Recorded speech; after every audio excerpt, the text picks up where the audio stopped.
Cleaning your brass for reloading is usually a very simple process, and one that I think some people spend just too much time thinking about.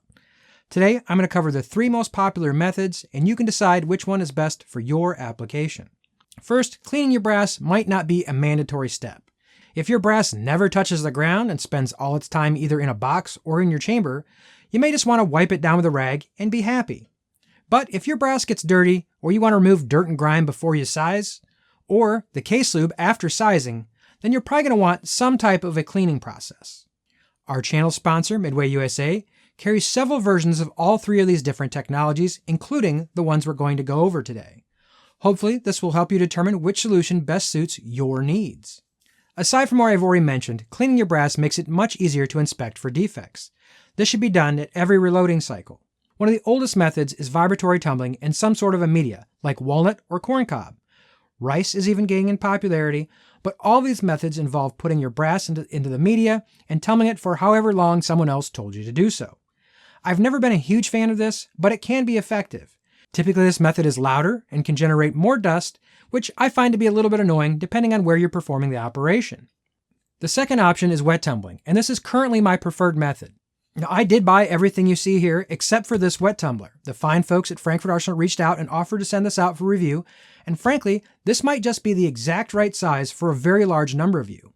I've had the larger version of this for quite a few years. Unless you're processing very large quantities, this is probably enough. They claim a 3.3 liter capacity holding 300 pieces of 223. The larger one holds 7 liters and up to 1,000 pieces of 223. For wet tumbling, the first thing I do is add my brass. And then I add my water. I try to keep the temperature as high as I possibly can out of my tap.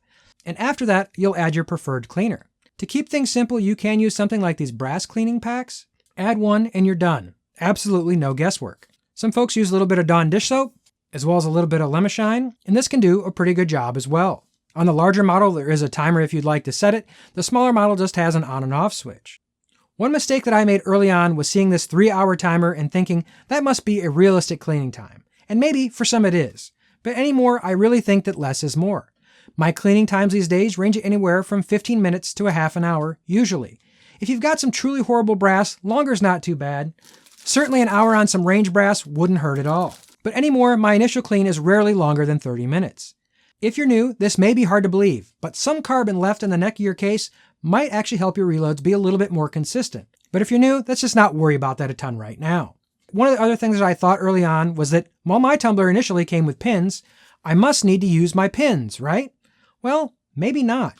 The biggest annoyance with wet tumbling is sorting out your pins, and you might want to see what your process looks like without it. It depends on how bad your brass actually is. If you decide to use pins, make sure you get yourself a separator. It looks to me like they're going to start offering these things in some type of package deal, so you might want to consider that option as well.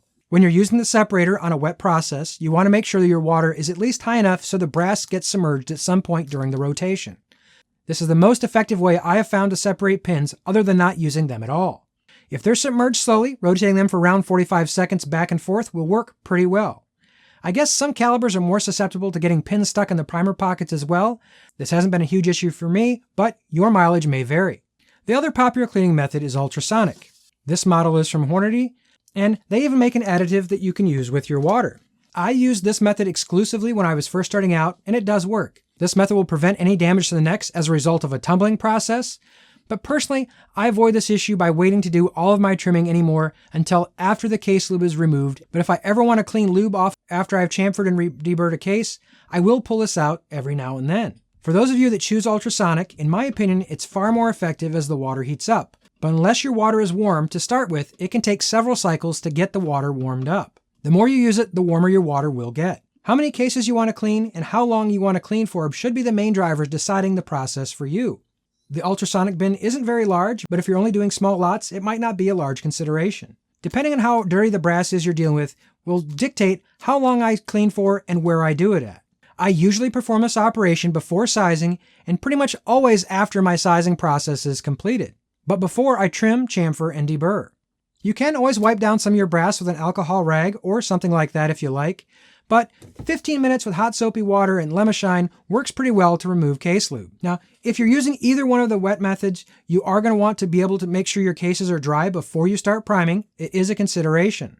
Obviously with the dry method, you won't have to worry about it, but you still have to make sure your media is removed. I know some folks are using rice now. I've played with it a little bit, but frankly, I just can't get comparable results to what I can get with my wet tumbler. I'm sure someone will be kind enough to tell me what I'm doing wrong, but I'm happy to change if someone can tell me exactly how to match results that I get out of my wet tumbler. If you're using one of the wet methods, you need to consider how to get your brass dry. You could obviously just wait until it dries on its own. Some people use an oven, but keeping the temperature low is a consideration, or you will risk softening the heads of your case, which you do not want to do. For the most part, I just towel off of my brass and then put it into a case dryer for a little while, and that seems to work pretty well for me. After you get clean, dry brass, the next step is either going to be lubing before sizing or trimming, depending on where we're at in the process. And you can find those videos here. I'll see you in the next video, and until then, stay safe and small groups.